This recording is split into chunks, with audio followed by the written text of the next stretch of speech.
Oke baik, Assalamualaikum warahmatullahi wabarakatuh. Bapak Ibu guru yang terhormat, jumpa lagi di channel Guru Abad 21, channelnya para guru Indonesia, konsisten menyampaikan info valid, komitmen melawan berita hoax.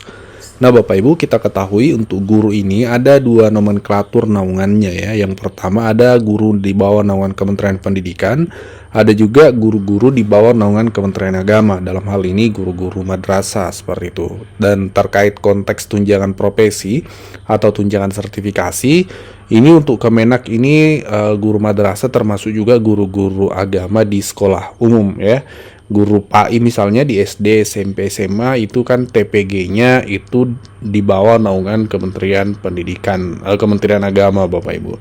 Namun gaji bulanannya itu di naungan daerah seperti itu. Nah, baru-baru ini ada sebuah edaran terkait percepatan pencairan TPG. Jadi kita akan bahas dua ini Bapak Ibu, baik Kementerian Pendidikan maupun Kemenak ya. Kita mulai dari naungan Kemenak Bapak Ibu. Ya, baru-baru ini ada edaran dari Kementerian Agama untuk percepatan. Ini dia Bapak Ibu ya, surat resmi dari Kementerian Agama melalui Sekretaris Jenderal. Ini terkait percepatan realisasi anggaran tunjangan profesi bagi guru atau dosen. Kita baca suratnya sejenak untuk kita pahami isi dan konteksnya.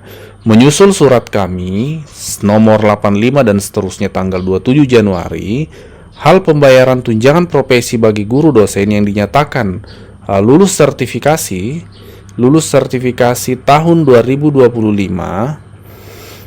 disampaikan kepada saudara sebagai berikut. 1. Penundaan pembayaran sebagaimana disampaikan dalam surat sebelumnya dilakukan mengingat kebutuhan anggaran belanja pegawai untuk pembayaran TPG bagi guru atau dosen hasil PPG 2025 pada saat penyusunan anggaran itu belum dapat dialokasikan. Jadi memang kan sebelumnya ada penundaan karena memang secara anggaran ini belum dapat dialokasikan. Ini penjelasan yang pertama dari Kemenak. Yang kedua, terhadap kebutuhan di atas, Menteri Agama telah mengajukan surat nomor B75 dan seterusnya tanggal 31 Maret hal usulan tambahan belanja pegawai tahun anggaran 2026 untuk tunjangan profesi guru dan dosen kepada Menteri Keuangan.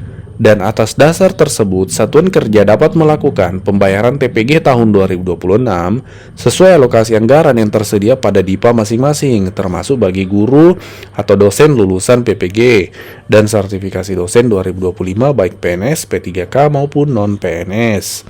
Yang ketiga, mekanisme dan pelaksanaan realisasi anggaran pembayaran TPG sebagaimana dimaksud pada angka 2 agar tetap berpedoman pada petunjuk teknis dan ketentuan peraturan perundang-undangan.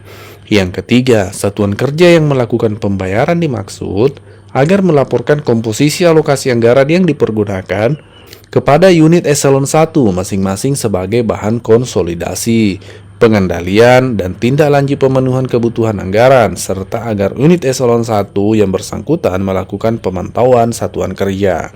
Jadi Bapak Ibu secara anggaran ini sudah Kemenak sudah mengusulkan Kementerian Keuangan untuk penambahan anggaran.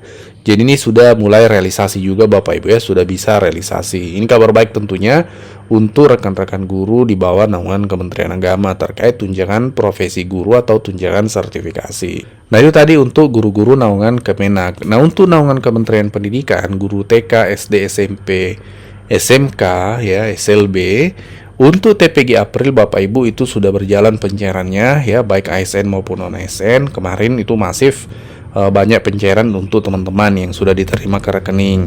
Dan yang perlu dipahami juga bahwa kita ini sudah masuk lagi persiapan TPG bulan Mei. Pastikan datanya Bapak Ibu siap ditarik nanti tanggal 15 Mei karena mulai tanggal 15 itu adalah penarikan data atau cut off ya.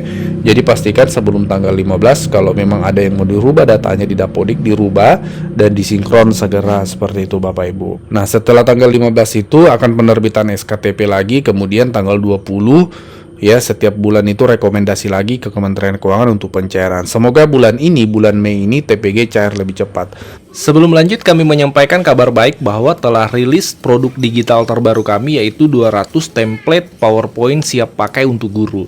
Guru-guru kan sering tuh butuh PowerPoint, namun kadang bingung karena PowerPoint-nya kurang menarik, flat, dan tidak variatif. Nah, 200 template PowerPoint siap pakai ini akan membantu guru-guru sehingga Bapak Ibu tidak perlu mendesain dari awal, sudah ada template-nya, tinggal Bapak Ibu sesuaikan. Ini cocok untuk semua jenjang ya, mulai dari TK, SD, SMP, SMA, sederajat Bapak Ibu. Jadi Bapak Ibu cuma sekali beli bisa dipakai seterusnya sampai Bapak Ibu pensiun. Jadi silahkan dipesan 200 template PowerPoint siap pakai untuk guru ini di nomor WA admin kami 0823 1332 0383. Tapi Bapak Ibu, ini perlu kita pahami bersama karena banyak komentar di kolom komentar maupun di media sosial di grup yang cenderung mengeluh karena dalam tanda kutip dianggap lambat pencairan. Sebenarnya kalau kita pahami Bapak Ibu, TPG bulan April itu pun kalau cair di tanggal 30 April sebenarnya itu tidak terlambat karena memang masih dalam periode bulan April Bapak Ibu, seperti itu.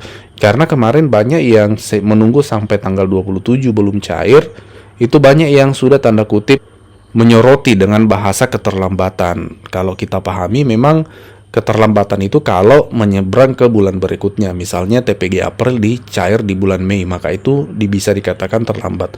Tapi Bapak Ibu kemarin cair tanggal 29 dan 30 ya, seperti itu bisa kita katakan masih dalam koridor pencairan bulan April, dan dengan kata lain tidak terlambat seperti itu. Hanya memang kan sebelum-sebelumnya itu cair di tanggal sebelum akhir bulan ya, jadi mungkin patokannya di sana seperti itu. Ya, semoga bulan Mei ini cair lebih awal lagi Bapak Ibu, dan yang pastinya tidak nyebrang ke bulan Juni. Nah, jika sudah memenuhi persyaratan semua, proses selanjutnya adalah rekomendasi penyaluran pada setiap tanggal 20 setiap bulannya Bapak Ibu ke Kemenkyu. Dari regulasi Kemendikbudrismen sendiri menyikapi hal ini seperti apa? Ya, kalau ini ya perlu dipahami ya Bapak Ibu semua, bahwa guru honorer yang ada di sekolah milik Pemda, guru sekolah negeri atau sekolah-sekolah milik Pemda itu direkrut sendiri oleh daerah karena kebutuhan. Jadi karena ada guru yang pensiun atau kosong atau pertimbangan lain, guru-guru itu berada di satuan-satuan pendidikan direkrut oleh daerah. Jadi secara administratif mereka di bawah kemenangan pemerintah daerah, Mbak. Sehingga atau si pemberi kerjanya itu Pemda. Nah, gaji guru non ASN ya besar kecilnya itu sangat bervariasi ya. Ada yang besar, ada yang kecil gitu ya. Itu tergantung pada si pemberi kerja. Oleh karena itu ada kesanggupan tersendiri di masing-masing Pemda, dan biasanya pada saat direkrut sudah ditanyakan nih gajinya sebesar ini ya, amal sesuai atau tidak, begitu biasanya. Nah, yayasan pun juga sama. Jadi guru swasta atau di sekolah swasta itu ada yang bervariasi. Mereka direkrut juga berdasarkan kebutuhan, sama dengan Pemda. Dan pada saat rekrut itu ada kontrak. Kalau yayasan itu perjanjian kerja ya, namanya mereka dengan yayasan.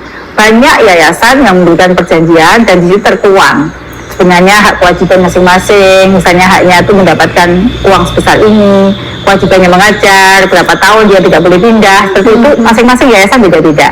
Tapi intinya adalah besaran gaji mereka tergantung kesepakatan antara si guru dengan si pemberi kerja gitu ya. Ada yang ya memang kita lihat ya, sekolah swasta ada yang gajinya gede, ada yang juga yang kecil gitu ya, jadi sangat bervariasi. Nah, itulah Mbak mengapa ada gaji yang bervariasi tergantung si pemberi kerja.